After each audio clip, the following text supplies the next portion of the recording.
Hey, it's Lemon. Welcome to the Backlogs. Hope you're doing well. Y'all remember when Disney wasn't a disaster of a company? I remember. And for those of you who don't, allow me to take you back to a time when Disney didn't just make live-action versions of all their old IP, but instead turned a majority of them into video games. The 90s. No, seriously, we've got a bunch of Disney games just chilling in the backlog if all of you like these videos enough. Y'all want to see me solve a circus mystery? What about yelling at monkeys? Want me to yell at monkeys? I'll yell at monkeys, don't think I won't. Hell, I'll even violently murder an entire castle of medieval men. Wait, Gargoyles was a Disney product? What the hell? But getting back to the task at hand, we're gonna play one of the first Disney games I ever played before falling into their entire library. Aladdin for the Sega Genesis. Some of you might remember this game, while others might remember its SNES cousin.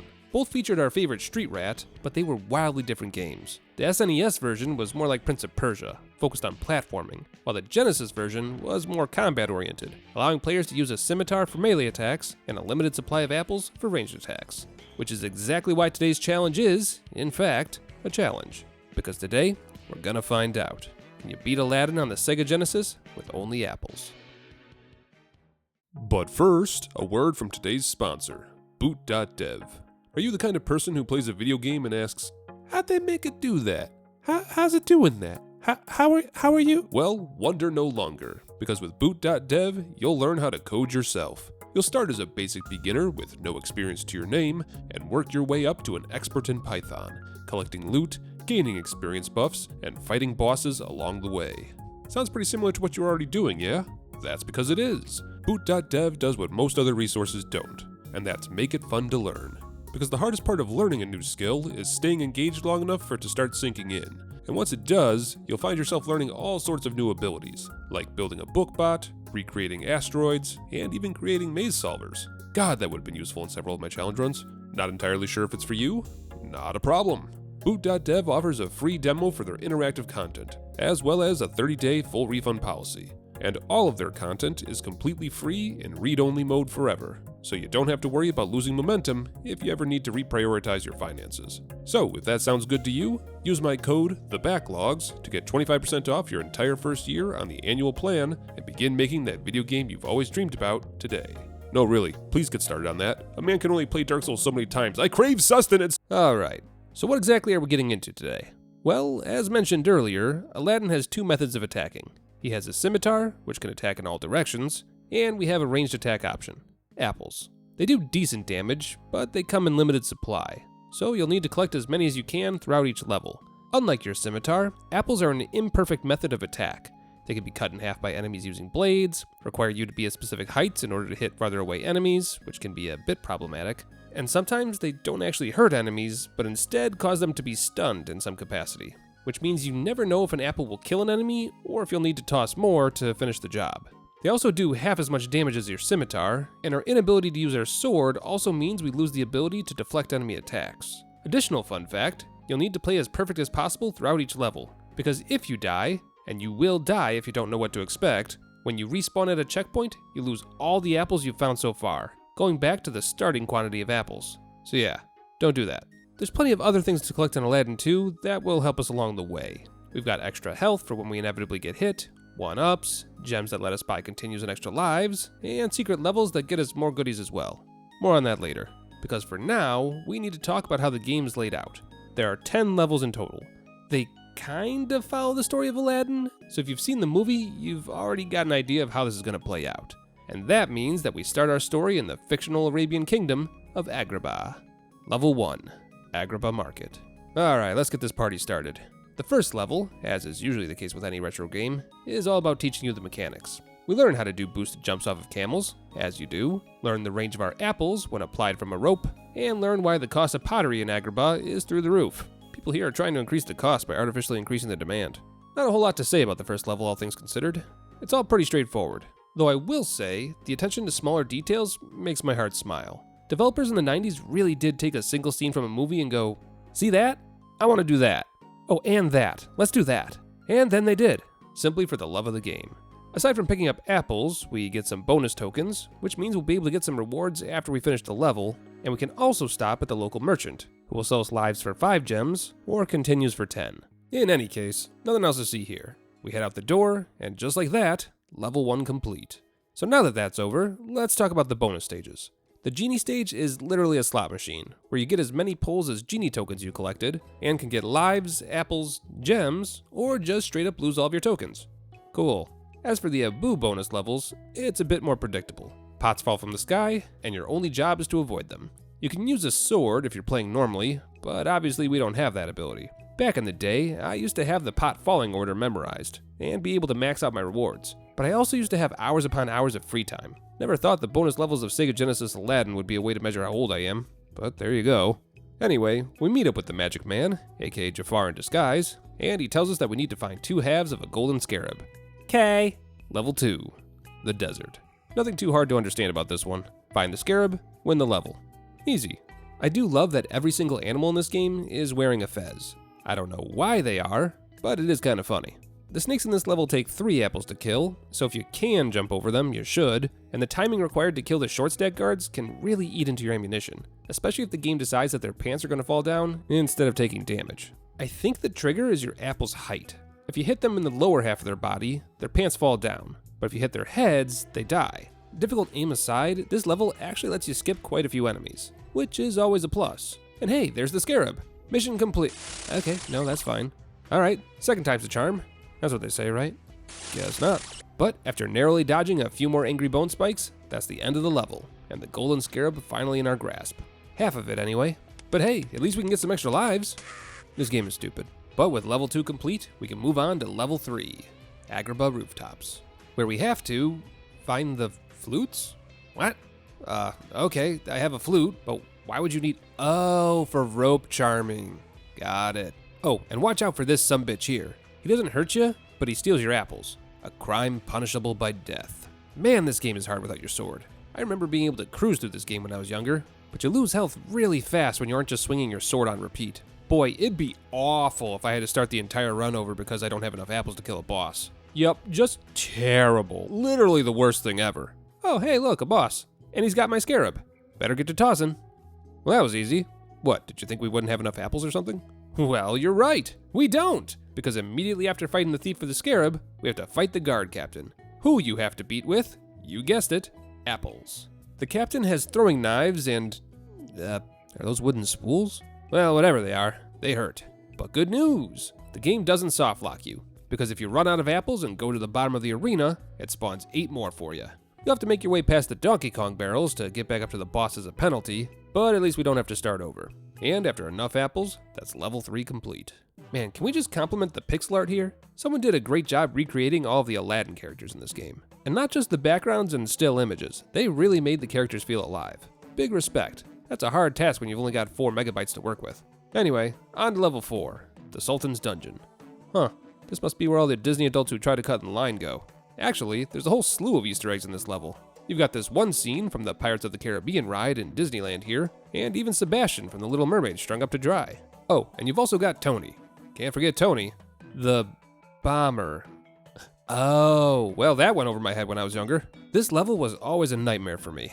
There's all the ball and chains, moving platforms that take forever to move and slow your progress to a crawl, spike traps that seem sporadic at best, and bats that are nearly impossible to counter without your sword.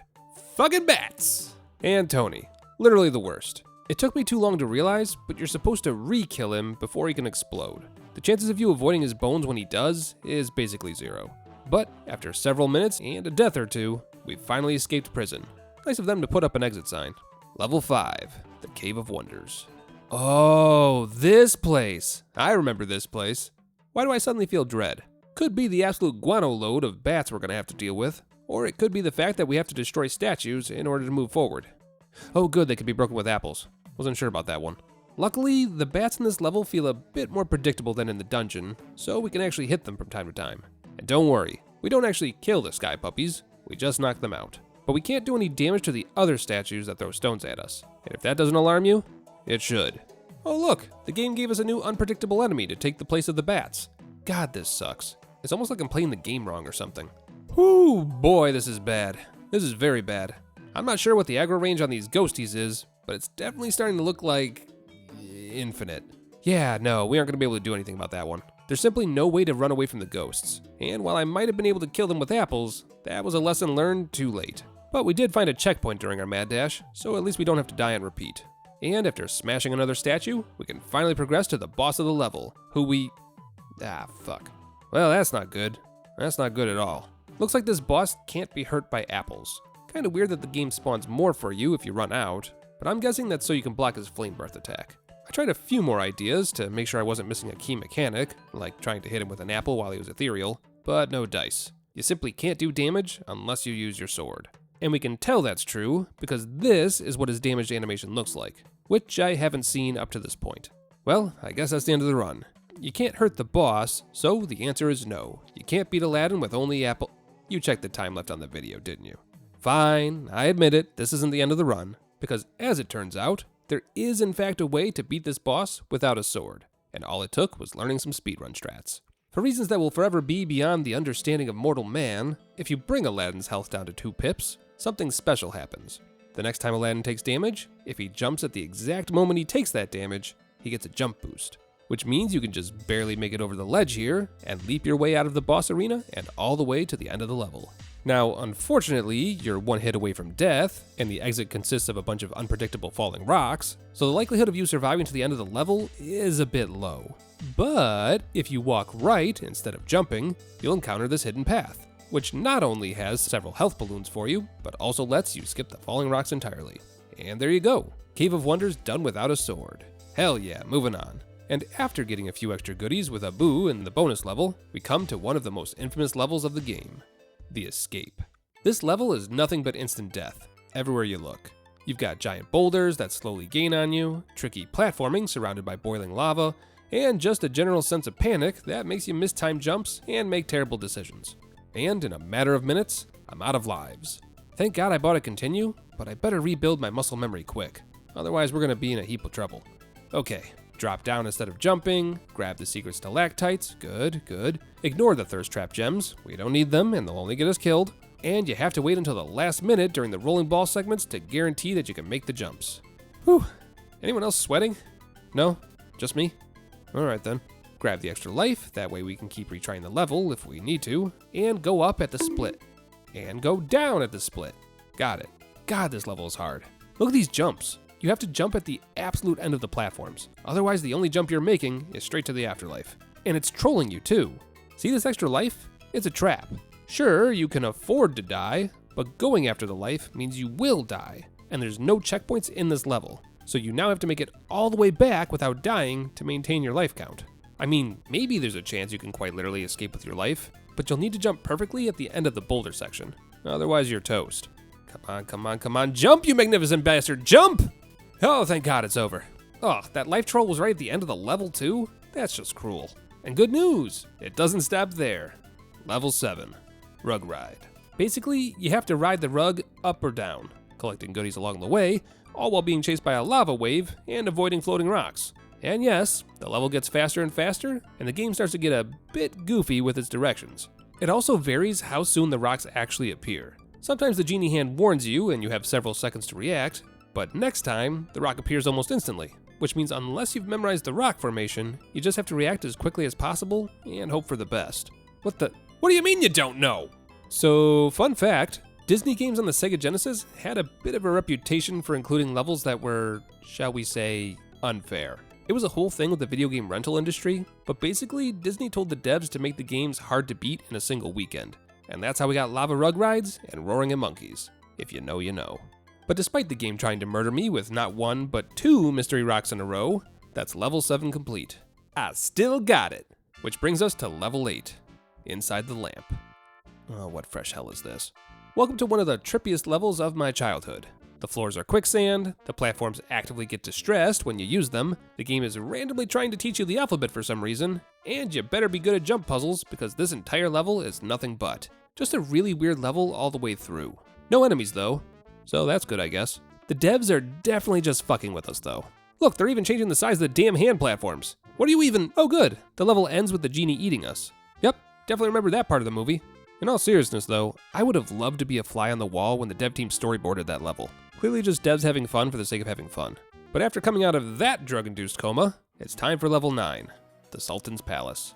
I think we may have skipped about an hour or so of the movie, but that's just the part where Aladdin completely wastes his wishes, so I get why they blew past that part. In regards to the current level though, we are in a bit of trouble. The palace, understandably, has guards everywhere, and unlike previous levels, collectible apples are in short supply. Even worse, there are several mandatory magic carpet sections, where the carpet goes on a set path and we're just along for the ride. Usually while picking parrot feathers out of our teeth and throwing knives out of our good cheek. You can try to throw apples at enemies as you're being carted around, but with as limited of a supply as we have, we're basically making a choice between apples and health, which eventually becomes a decision between apples and lives. And at this point in the run, we're really starting to run low on both. You know, Carpet, if I didn't know better, I'd think you were working for Jafar. What's he offering you, a full shampoo and a higher thread count? Eventually, after several lives lost, I finally survived the second carpet section with a single hit to spare and 5 apples to my name. Okay, scratch that, 2 apples to my name. And it's right here where I'm stuck. If I go to the right, the only thing waiting for me is a trap. An apple, a heart balloon, and a genie face. Sounds like a good deal. Until you realize that I have to go through the carpet gauntlet all over again. Yeah, no, we won't survive that. But the left side further progresses the level, and since we're literally down to our last apple and last hit point, we're stuck between a column and a hard stick. And with 0 lives left and no continues, we officially lose. And you know what that means. We have to start all the way over again. Back to playing Hotfoot in the marketplace, back to chasing golden scarab pieces, back to waiting patiently for moving stones to, move. The good news is that my muscle memory is coming back to me. Whether that's from childhood trauma or just the recent playthrough, I'm not entirely sure, but either way, we're making our way through levels faster and with a much higher apple count. But all the apples in the world won't matter if I die on that stupid rug again. 1 death, and my hard work up to this point gets reset. It's a bit ugly, but we do make it through that first carpet gauntlet, with a little health regen at the end as a reward. God in heaven, I hate this stupid carpet. Thankfully, it suddenly clicks a bit, and I'm able to get a few apple kills to help keep my health above 0, but good lord is it close. But close is close enough, and we make it back to where we were with 65 more apples and a little more health than last time. And I can work with that. Now we just need to take our magic carpet and... What, you out of fuel or something? Okay, fine, maybe I missed something up above. I'm fine. This is fine. Turns out, I forgot to free Abu. My bad, buddy. I thought you were just background scenery. And after using my skull as a key, we enter the final room of the level, where Iago is summoning our favorite enemy on repeat. Which means this is essentially a DPS race. Joy of joys. Unsurprisingly, this is not a fight we can win in our current state. Iago here takes damage from our apples, but if you hit him enough, he gets sent into the gears, which ironically makes him immune to damage. Meanwhile, we keep getting slapped by ghosties, and can't keep up the pressure. Something tells me we need more apples. And you know what that means. Round and round and round he goes. How's his sanity? Nobody knows. Now, you could just rush in and throw your apples as fast as you can, and maybe get away with it if your health bar is close enough to full, but there's a better way. The secret is to stand right at the top of the ladder, despawn the ghost, then jump to throw an apple at Iago. Do that enough, and the level is over, leaving 1 more level to go. Level 10, Jafar's Palace.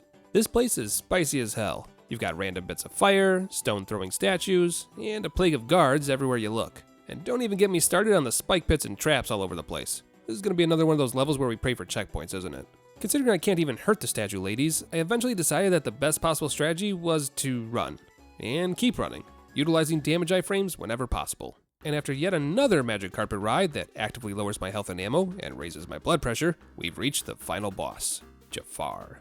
So, good news, bad news. The good news is that Jafar takes damage from apples, and if you ever run out of them, the game spawns them in 4 at a time, so there's no way for us to officially lose. The bad news is that he has this magic star attack he keeps doing, which acts like a tractor beam, sucking me towards him until I bump into him and get hurt. And I have no idea how it actually works, or how I'm supposed to stop it. Eventually, I gave up and got greedy, throwing apples as fast as I could, and technically, that worked. Technically. I find a rhythm, but I'm still confused. Sometimes the beam pulls me in so hard that I can't actually resist it. Other times it just kinda tickles me and might as well not exist. If you know the trick to this mechanic, please, let me know in the comments. I feel like I used to know it, but I just can't figure it out. Regardless, do enough damage and you'll make it to phase 2, which is actually pretty difficult. You can't stand on the top platforms without moving because flames appear and hurt you, and you need to constantly jump over the flames on the floor as well. And of course, you need to jump over Jafar to collect more apples every time you run out, because this wasn't bad enough. But take a second to breathe, because there's a rhythm. Jump and throw an apple over every flame, and when you run out, jump up and over Jafar, and don't stop moving until you've reached the floor again. Repeat ad nauseum. It's still tricky because the hitboxes of the fire can burn your feet pretty easily, and if you try to rush and misjudge your jump range, you'll end up in a world of hurt. But I believe in us. We can do it. And after throwing a couple dozen apples, that's all she wrote. Apparently, Jafar was allergic to apples this entire time. Probably would have solved a lot of problems had they known that in the movie. And there you go. Aladdin for the Sega Genesis, completed with only apples. What a ride. You know, it's funny. If I had tried to do this kind of nonsense as a kid, I wouldn't have been able to do it due to the fact that speedrunning games wasn't nearly as big a scene as it is today. Which means I never would have been able to get past that one boss in the cave level. But that's the fun of coming back to games I played decades ago. We always get to learn something new. Thanks for watching. I hope you had fun taking a stroll through memory lane with me. Make sure to do all the YouTube things so that YouTube knows I YouTube, and who knows, if you all want to see it, I'd love to keep playing old Disney games. As I hinted at earlier in the video, there's some real ball busters out there just waiting for someone to break them. And I think I know a guy. But in any case, that's all I've got. Take care of yourselves, be good to one another, and I'll see you all again soon.